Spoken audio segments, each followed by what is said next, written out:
buenos días y bienvenidos a una nueva edición de Panorama. Dani, cuéntanos cómo está el panorama el día de hoy. Muchas gracias, Sharon. La jornada comienza con un panorama indeciso. La noticia del día es el incremento de las solicitudes semanales de subsidios al desempleo en los Estados Unidos, que pasaron de 1.3 a 1.42 millones de nuevas solicitudes. El mercado esperaba estabilidad. Precisamente los mercados se valorizaban 0.4% tanto en Europa como en futuros del Standard & Poor's 500 antes de conocer estas cifras de solicitudes. Media hora después del anuncio, o algunos minutos más bien después del anuncio, esas ganancias se moderaron un poco. Con respecto a la temporada de publicación de resultados del segundo trimestre en los Estados Unidos, cerca del 20% de las compañías que hacen parte del Standard & Poor's 500 ya los han publicado. Con respecto a esto, las utilidades han caído un 17% y los ingresos un 7% frente al anterior periodo. Pero a pesar de esto, las expectativas de los analistas habían sido peores, es decir, estas cifras de retrocesos están siendo sorpresivamente positivas porque no han caído tanto. Entonces, en términos generales, los ingresos han sido superiores en un 3% y las utilidades hasta en un 16%. Los sectores financiero y de tecnología han crecido en ingresos, pero recuerden que el financiero se ha visto muy afectado por la parte de provisiones, por eso su utilidad ha caído aceleradamente, mientras que el sector de salud está incrementando sus niveles de utilidad. Recuerden que el mercado se ha enfocado mucho en salud y en tecnología últimamente. Y el sector petrolero sin duda es uno de los más afectados, aunque hasta ahora van 3 de las 26 compañías que hacen parte de este sector con publicación de resultados, es decir, es aún prematuro. Servicios a los consumidores y materias básicas son otros sectores muy afectados hasta el momento. Desde el lado corporativo, ayer Tesla se le abrió la puerta para poder ser incluido en el Standard & Poor's 500, cuarto trimestre consecutivo, generando utilidades. Recuerden lo que mencionamos en nuestro podcast el día de ayer. La fecha de rebalanceo, la próxima fecha de rebalanceo que tiene el Standard & Poor's 500 es el 18 de septiembre y el anuncio de cómo serán o quienes conformarán este índice se realizará el 9 de septiembre. La compañía entonces, Tesla, está abierta, de acuerdo al día de ayer, a la construcción de una nueva planta en Texas, una planta muy grande, y también anunció nuevos desarrollos incluso para el cierre de este año 2020. Microsoft decepcionó un poco a los inversionistas, pues su crecimiento de ingresos en la nube no fue tan acelerado como se esperaba, pero en términos generales, en ingresos totales, en utilidad total, superó el consenso de analistas. También en el lado corporativo interesante, una adquisición que realizó Warren Buffett recientemente, incrementando su participación en Bank of America, un banco que ha caído más del 30% en precios frente al cierre del 2019. Su participación pasó del 7.4 al 11%. Recuerden que al cierre del primer trimestre del año, Berkshire Hathaway, fondo gestionado por Warren Buffett, tenía en efectivo sin invertir 137 billones de dólares. Continuando con estas tensiones entre Estados Unidos y China, las autoridades en China decidieron que cualquier visitante de los Estados Unidos hacia Hong Kong tendría que proveer el resultado negativo de la prueba de COVID con un periodo de no más de 3 días previos a su viaje a esta isla. Normalmente las pruebas en Estados Unidos o los resultados de estas pruebas COVID tardan más de 3 días, por lo cual pues es difícil o es realmente una restricción muy difícil de solventar para cualquier persona proveniente desde este país.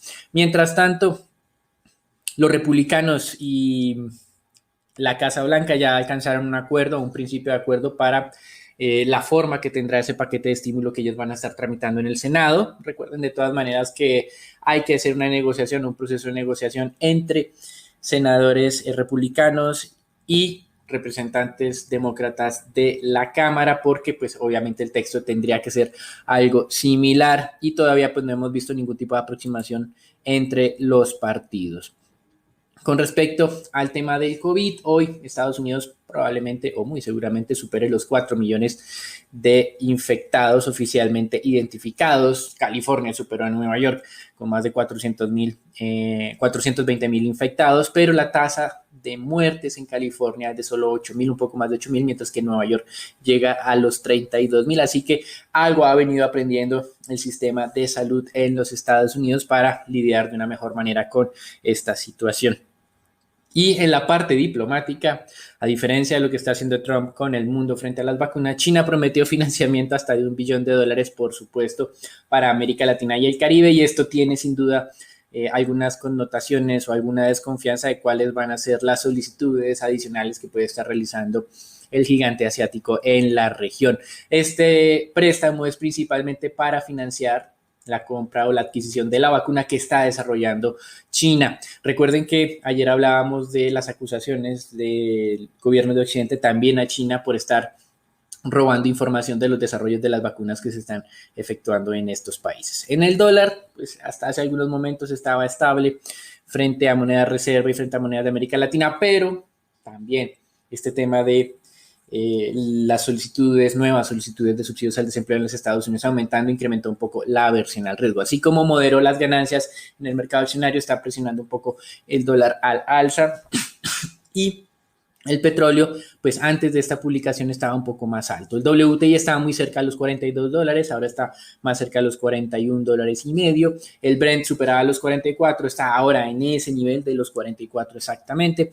Así que, digamos, sí ha desincentivado, por lo menos en el arranque, la dinámica relativamente positiva que se venía trayendo. Oro marcó un nuevo máximo del día de hoy, en la madrugada, casi de $1,890 la onza Troy. El máximo reciente, o también el máximo previo, toca buscarlo hasta septiembre del 2011, que fue cercano a los $1,920 la onza. Barclays redujo el cálculo que tenía de exceso de suministro mundial de petróleo de 3.5 a 2.5 millones de barriles, debido principalmente a una recuperación más acelerada de la demanda de crudo. Y en renta fija, hasta antes de conocer estas cifras de solicitudes de subsidios al desempleo en los Estados Unidos, las tasas estaban relativamente estables en los tesoros a 10 años, 0,59. En este momento estamos en el 0,58.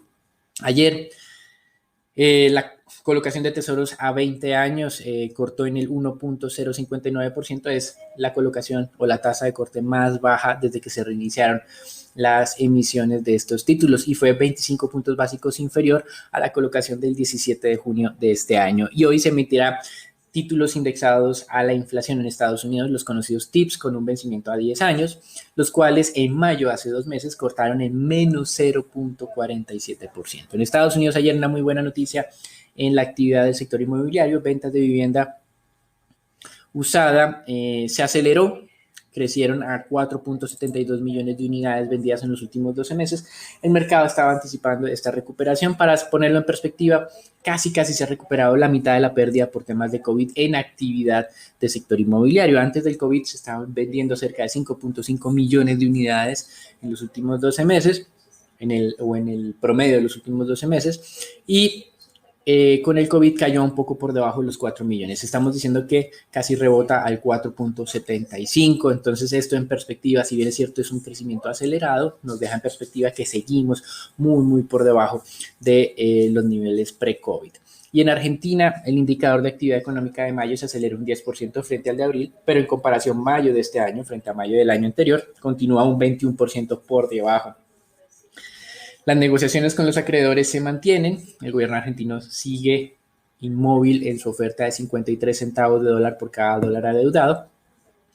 Los acreedores esta semana se movieron, aceptaron bajarse de 56 a 55 centavos. No parece una brecha demasiado grande. Creo que los detalles desde el lado legal es donde hay un poco más de dificultades. Y el Senado de Chile aprobó la ley para que trabajadores retiren hasta el 10% de sus aportes pensionales. Eso es todo por ahora. Recuerden, las cifras de solicitudes de subsidios al desempleo han frenado un poco la leve ganancia que traían los mercados esta madrugada. Los dejamos con Sharon, Raúl, Daniela y con Nicolás para la información del mercado colombiano. Gracias, Dani. Bueno, el día de ayer conocimos datos de confianza comercial e industrial en Colombia. Esta mejoró en junio, pero continúa en terreno negativo después de llegar a mínimos en marzo. El índice de confianza comercial se ubicó en menos 3%, aumentando más que la confianza industrial, la cual se ubicó en menos 20.8%, permaneciendo relativamente estable al mes anterior. El incremento del índice de confianza comercial obedeció principalmente a una mejora en el indicador de situación económica actual de la empresa y en las expectativas de situación económica para el próximo semestre. Por parte del índice de confianza industrial, el leve incremento se explica por un incremento en el volumen actual de los pedidos.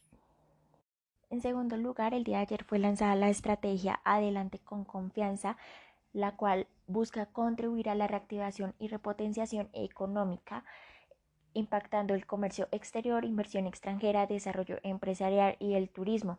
La primera acción de dicha estrategia se enfoca en el financiamiento empresarial con un crédito directo a través de Bancoldex y el apoyo del Fondo Nacional de Garantías para la recuperación de más de 130.000 MIPYMES al 2022 y recursos por 15.8 billones de pesos. Entre varias de las acciones que se encuentran en el plan, destacamos el acceso al régimen especial de importaciones para obtener menos costos de importación. Adicionalmente, potenciar el comercio electrónico con la meta de tener 400 empresas con negocios por 12 millones de dólares y un 20% de crecimiento anual en las ventas e-commerce. Y para finalizar, el día de ayer, la Agencia Internacional de Energía, en su reporte mensual de julio, reiteró su estimación donde el país produciría este año unos 790.000 barriles por día, siendo inferior a los 810.000 que se tenían proyectados inicialmente. Sin embargo, sí modificó su proyección para el 2021. Ahora es de 740.000 barriles por día, es decir, mejora frente a los 700.000 barriles de crudo que esperaban en el informe de junio. Recientemente recordamos que el gobierno de Colombia, dentro del marco fiscal de mediano plazo, rebajó su meta de producción de petróleo, pero sin embargo sigue siendo más alta que la proyectada por esta agencia, dado que el gobierno espera que este año se produzcan hasta 862.000 barriles por día. Esto sería todo por las noticias importantes para Colombia. Los dejo con Raúl con el informe del mercado accionario local. Muchas gracias, Dani, por parte del mercado accionario local. El Colcap en la jornada del día de ayer mantuvo un buen comportamiento, siguió valorizándose poco a poco, aproximándose cada vez más gradualmente a los 1.200 puntos. El día de hoy el índice colombiano podría mantener esta dinámica favorable, aunque consideramos que es necesaria una mayor reactivación de la economía local para ubicarnos por encima de estos 1.200 puntos. Cabe recordar que es una resistencia relevante sobre las acciones. Por el lado de los volúmenes negociados, se negociaron 107.000 millones de pesos en la jornada de ayer, donde la acción más transada fue Preferencial da Vivienda con 18.000 millones. La más valorizada fue Enca con un 4,9% y la más desvalorizada fue Preferencial Cementos Argos con un 3,1%.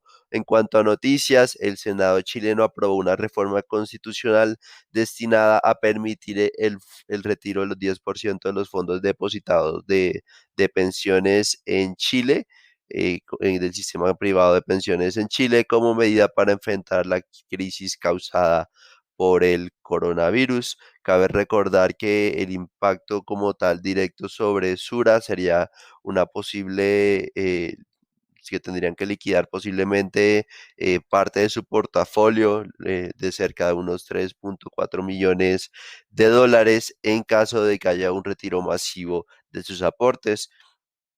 Sin embargo, cabe recordar que por el lado de los ingresos y como tal aclarar este punto, que no hay como tal un impacto representativo por el lado de los ingresos, debido a que en Chile el cobro de comisiones se hace bajo la modalidad de renta imponible, es decir, que las comisiones son recaudadas a base del aporte mensual de los cotizantes y no del portafolio total. Por parte de acciones, vimos un, un importante cruce entre acciones en la vivienda y posiblemente rotando a Bancolombia. Destacar principalmente que en la vivienda se observaron leves desvalorizaciones, sin embargo, consideramos que son niveles interesantes de compra.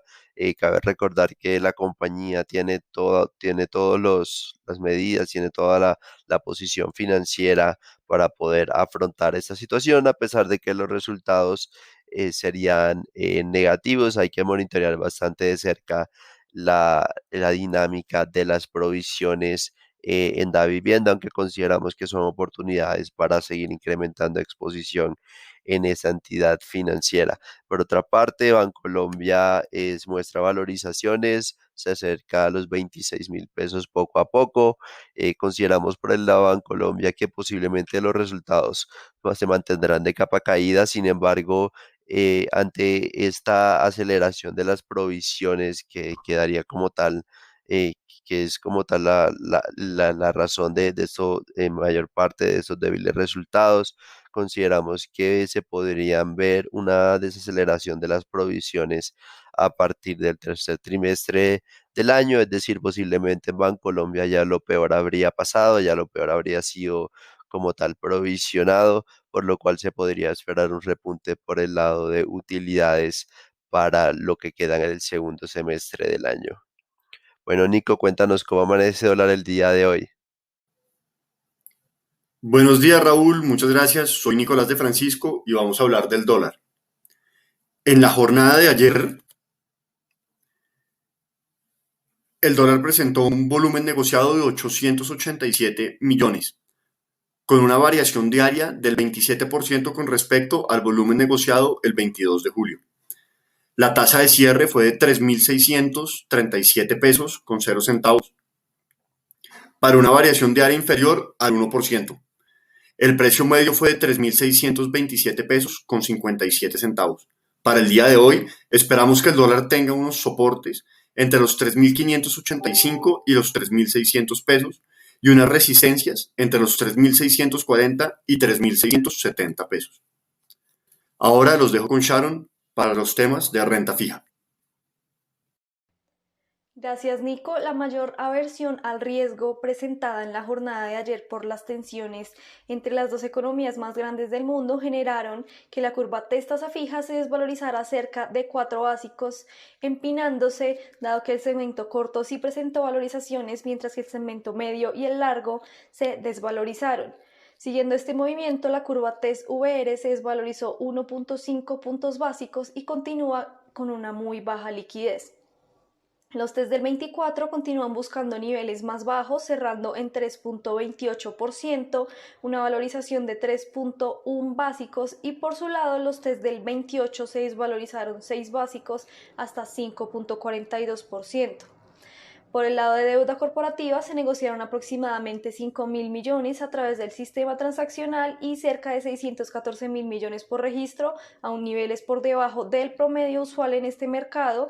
Lo más transado durante la jornada fue IPC del 21, seguido por IBR del 21 y tasa fijas del 21.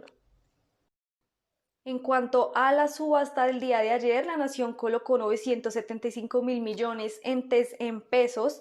La tasa de corte para los noviembres del 27 fue de 5.2% y para los octubres del 34 de 6.57%, ambas tasas inferiores a las de la subasta pasada y con las cuales la Nación continúa financiándose a unos costos menores.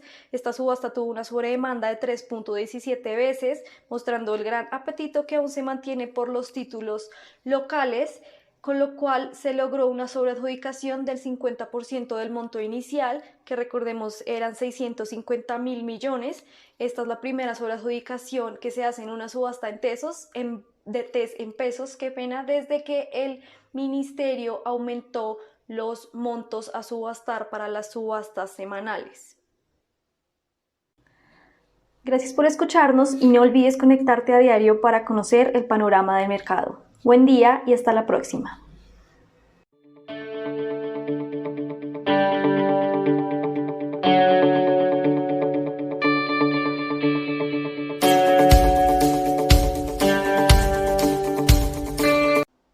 El contenido de la presente comunicación o mensaje no constituye una recomendación profesional para realizar inversiones en los términos del artículo 240.11.2 del decreto 2555/2010 o las normas que lo modifiquen, sustituyan o complementan.